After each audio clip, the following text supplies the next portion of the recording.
Babala laban sa pagsamba sa mga Diyos-Diyosan. 13 Kabanata.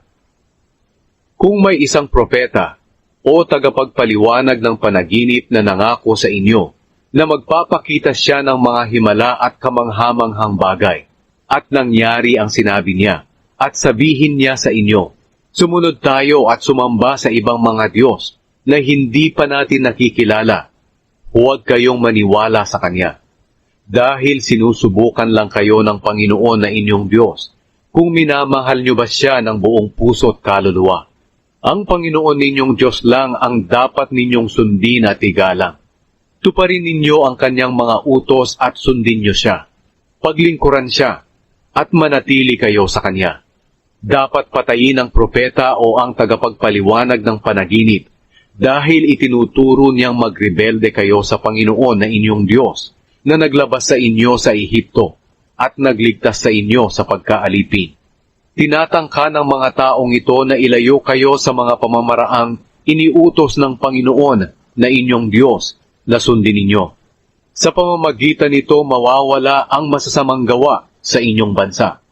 Halimbawang ang iyong kapatid o anak o ang iyong minamahal na asawa o ang pinakamatalik mong kaibigan ay lihim kang hinikayat at sabihin, halika sumamba tayo sa ibang mga Diyos, mga Diyos na hindi pa natin nakikilala maging ng ating mga ninuno.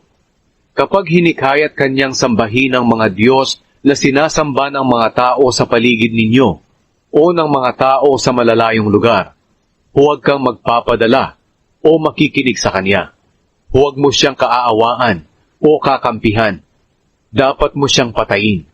Ikaw ang unang babato at susunod ang lahat ng tao para patayin siya. Babatuhin siya hanggang sa mamatay dahil tinangka niyang ilayo kayo sa Panginoon na inyong Diyos na naglabas sa inyo sa Ehipto kung saan kayo inalipin. Pagkatapos itong marinig ng mga Israelita, natakot sila at hindi na sila gumawa ng masasamang gawa.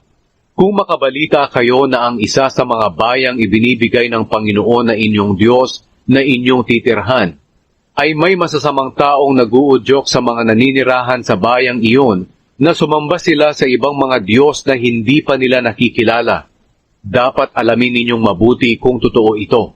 At kung totoong nangyari nga ang kasuklam-suklam na gawang ito, dapat ninyong patayin ang lahat ng naninirahan sa bayang iyon, pati na ang kanilang mga hayop. Lipulin ninyo silang lahat bilang handog sa Panginoon. Tipunin ninyo ang lahat ng masasamsam ninyo sa bayang iyon at tumpukin sa gitna ng plasa at sunugin ninyo ito bilang isang handog na sinusunog sa Panginoon na inyong Diyos. Mananatiling wasak ang bayang iyon magpakailanman.